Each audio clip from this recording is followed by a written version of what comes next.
بسم اللہ الرحمن الرحیم۔ مچھلی پانی میں رہتی ہے۔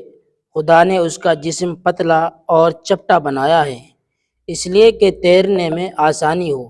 وہ اپنی دم اور پروں کے سہارے پانی کو چیرتی پھاڑتی ایک جگہ سے دوسری جگہ چلی جاتی ہے۔ جس طرح آدمی پھیپھڑے سے سانس لیتا ہے، اسی طرح مچھلی اپنے گل پھڑوں سے دم لیتی ہے۔ پانی میں ہوا بھی شامل ہے، وہی اس کے منہ کے اندر جاتی ہے، گلپھڑوں کی راہ سے باہر آتی ہے۔ اگر پانی میں ہوا نہ رہے تو خالص پانی میں مچھلی زندہ نہیں رہ سکتی۔ اسی طرح کمرہ بند کر کے اس کے اندر کی ہوا نکال لو تو آدمی زندہ نہیں رہ سکتا۔